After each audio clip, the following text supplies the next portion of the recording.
So do you have any first impressions of this city? Thank you very much, and a very good afternoon to you and the great people of China.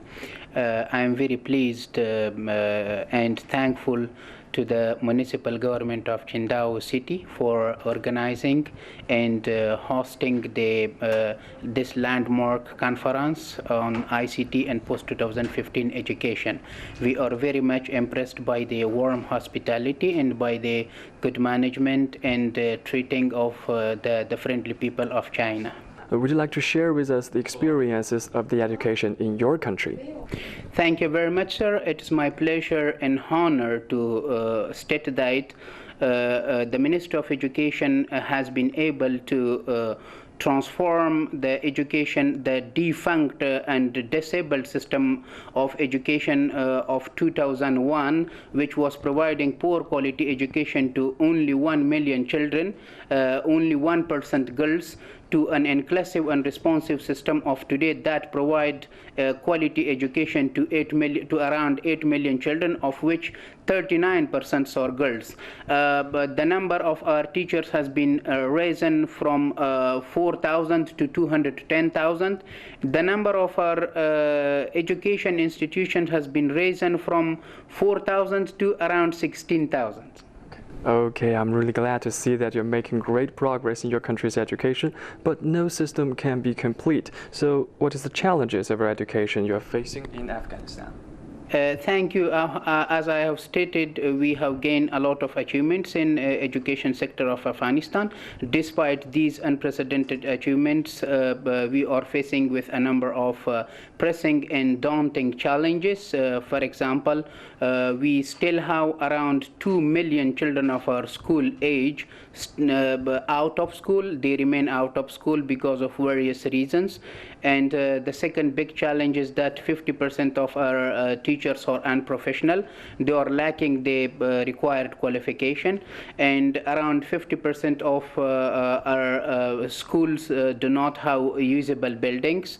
And also we are facing with a lack of professional female teachers, and there is a lack of financing to the lack of proper financing to the education sector in Afghanistan. So how important do you see this conference? Thank you. I extend thanks and gratitude to the great Chinese government for providing the opportunity for the world leaders to come and share their ideas and also exchange their experiences. As we are looking that China and some of its neighbors like Korea, they have made a great progress in ICT and education, and you know ICT is increasingly vital and can play an important role in enhancing the quality of education, as well as in promoting the equity and management of the education sector. I see ICT as the most fundamental revolutionary tool in the education sector.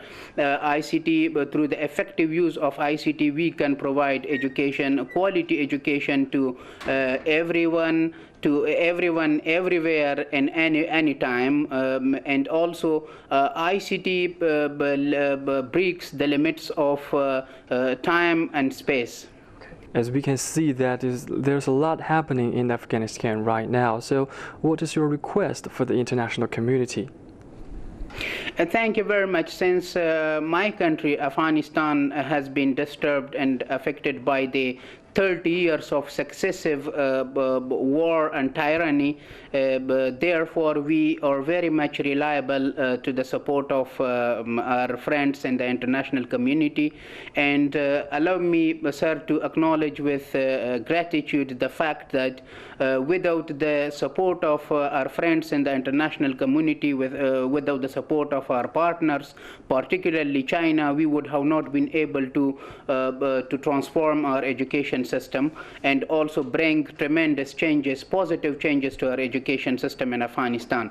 So our plea to the international community is that if they could please not leave us alone and join their hands with us in transforming the lives of the Afghan people through education. We can provide our support, and also we assure the international community that Afghanistan, and particularly the leadership of the Minister of Education, would assure the international community of our transparency, and we are committed very much to fight the corruption, and we would like to ensure that every aid coming from the international community would be spent in a proper way. This is number one. And also the commitment of the Minister of Education is that we to reach the EFA goal by 2020. That is the deadline for us to reaching the EFA goal. And also, once we reach the EFA goal by 2020, we are very much delighted and committed to take over the post-2015 education agenda together with our friends and the international community. Okay. As we all know that the Chinese government is building the new Silk Road, and we know that the old Silk Road is passing through your country. So do you think there is chances that now we can cooperate on the new Silk Road?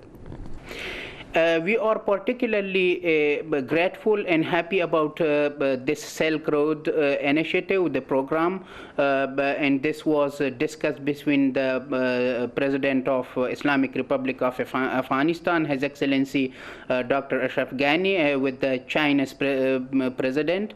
So, and we do know that the Silk Road would be passing through Afghanistan, a part of it would be coming through Afghanistan, and as our President and the government has stated before, Afghanistan will stay committed and supportive to this Silk Road, so that China, a great and friendly nation, can export its things and stuff to the European countries as well as Asian countries.